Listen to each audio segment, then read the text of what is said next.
Hey there. Subscribe to my channel. And also press this bell icon.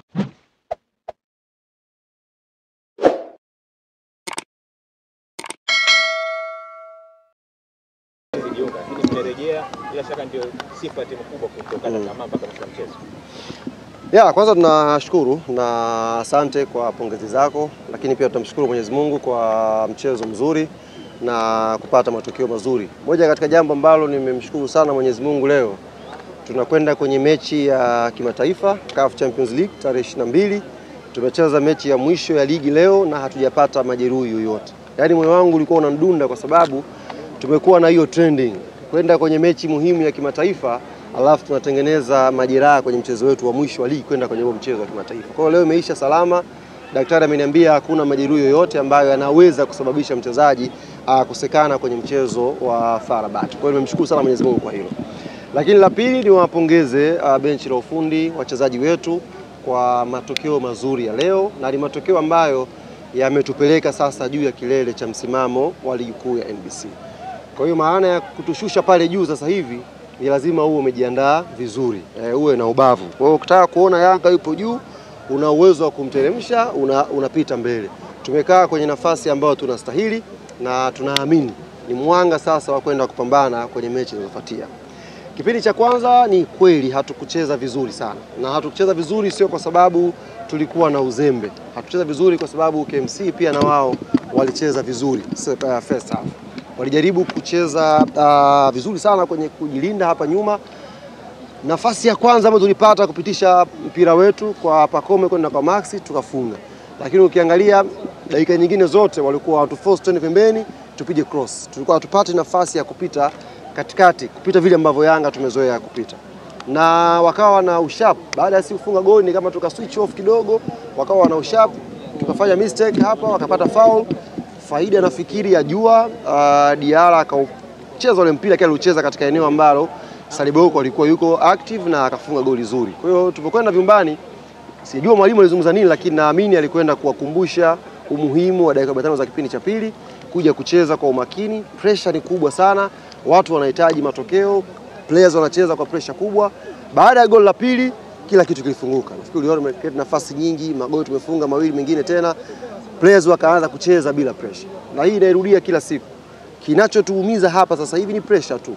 Pressure hii ikipotea, tukianza kushinda kwa ushindi comfortable namna hii, tukashinda kwenye michezo mikubwa, tutakuwa kwenye nafasi nzuri ya players kuonyesha zaidi kile ambacho wako nacho. Kama pressure inaanza kuondoka sasa kwa Andy Boyeli Tembo, ndio anafanya vizuri sana. Sisi niwape kidogo shule hapa. Nimeona kuna mtu mmoja yule akili hana. Nikisema tu bahati mbaya hapa, yule akili hana. Alikuwa anazungumza kuhusu usajili ambao Yanga umefanya msimu huu. Baada ya kutoa kikosi akasema, mbona wanaanza wale wa msimu uliopita? Jamani, sisi tulifanya usajili kwa ajili ya kuboresha timu yetu. Hatukufanya usajili kwa ajili ya kujenga timu yetu. Wachezaji ambao unaona walikuwa last season, mikataba yao iliyoisha, tuliwaongezea mikataba. Lengo ni kuhakikisha wanabakia na wanakuwa wachezaji muhimu kwenye timu yetu.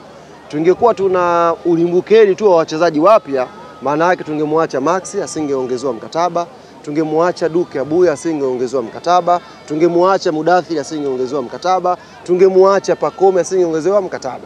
Lakini ukiangalia tumeongezea mkataba wa wachezaji muhimu, maana yake tulikuwa tunakuja kuboresha timu yetu.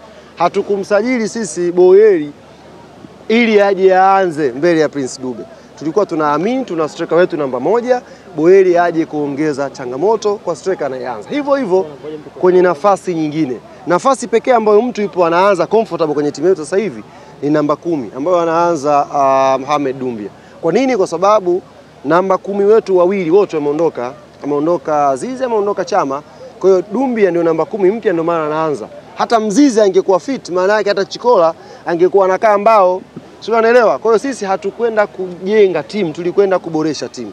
Kwa hiyo hawa wapi wanaokuja hawa mdogo mdogo wanatakiwa waingie kwenye timu kwa kuonyesha ushindani. Kama hivi anaanza Dube, akija Boyeli anatakiwa aonyeshe kwamba anaweza kucheza vizuri kwenye nafasi.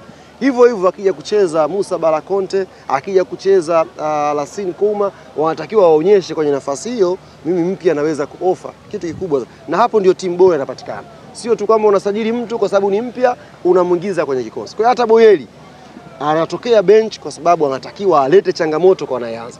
Kwa changamoto ikiendelea, maana yake wewe ambaye unaanza sasa, ambao ulikuwepo last season, ukizembea huyu mpya anachukua nafasi yako, anakuwa regular kwenye kikosi chako.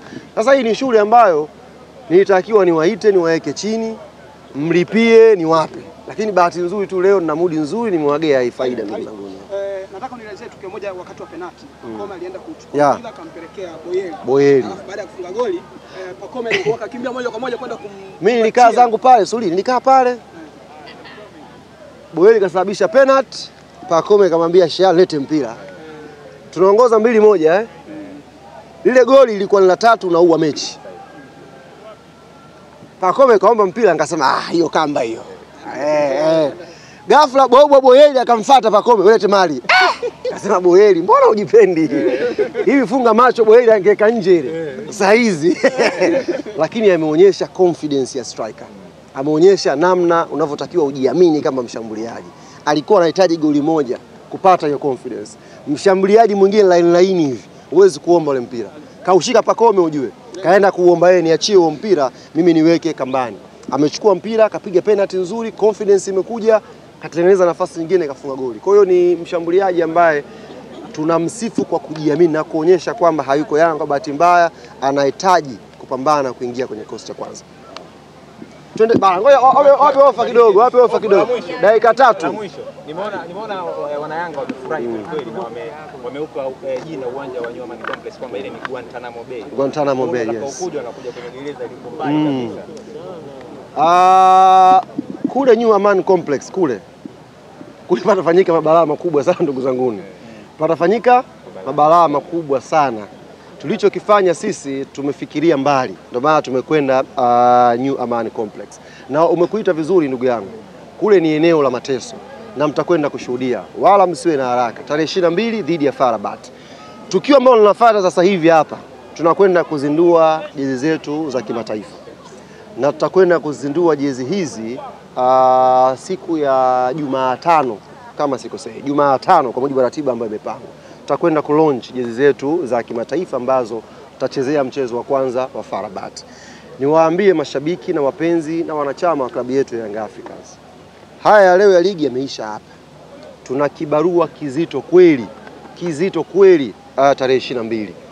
Tupo kwenye kundi gumu, tupo kwenye kundi zito, na sisi kwa sababu ni timu kubwa ndio tumeweka ugumu pia kwenye hilo kundi. Ingekuwa si ni timu mbovu tu, watu wangesema kundi hili kundi mchekea, lakini tumekwenda pale kwa sababu tuna deserve kuwa miongoni mwa story kubwa Afrika.